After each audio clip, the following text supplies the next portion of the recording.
Si on avait plutôt l'habitude jusqu'ici de voir certains candidats d'Objectif Top Chef débarquer dans l'émission, si est un autre programme du groupe M6 qui a mis en lumière l'un de ceux qui sera au casting de la saison 14 de Top Chef. D'Objectif Top Chef à Top Chef, il y avait quelques pas, mais d'un dîner presque parfait à Top Chef, il n'y a finalement pas grand-chose non plus.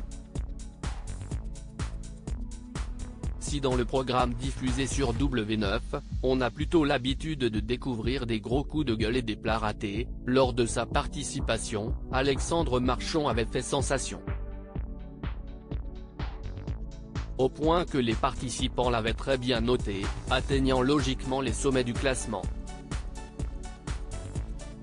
Top Chef 2023, Alexandre Marchand a participé avec brio à un dîner presque parfait. Voté pour Alexandre Marchand, si est-il choisir un candidat au parcours singulier, raconte Stéphane Rothenberg dans le premier épisode de la 14e saison de Top Chef, diffusé ce mercredi 1er mars.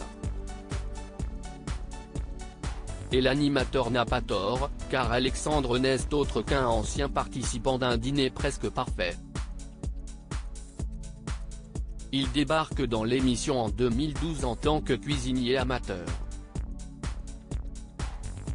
Les retours de ses invités, et les notes élevées attribuées, lui servent de véritable déclic. J'ai quitté mon boulot, rendu mon appartement, je suis retourné vivre chez mon père et j'ai lancé mon service de chef à domicile, explique-t-il à Téléstar. Et s'il a fait des erreurs, il est désormais prêt à aller jusqu'au bout de cette nouvelle aventure sur M6.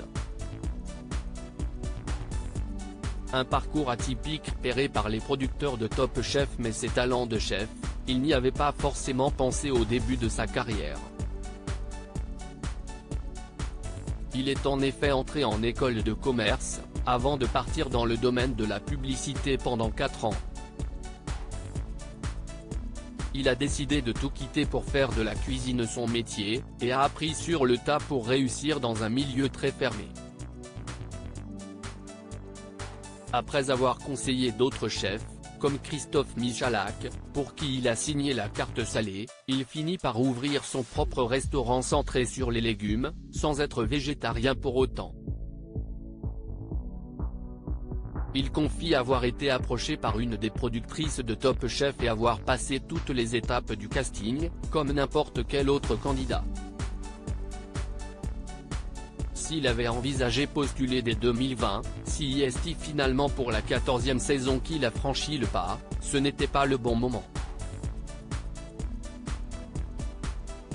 J'étais en plein dans l'ouverture de mon restaurant, alors que là, les planètes étaient alignées.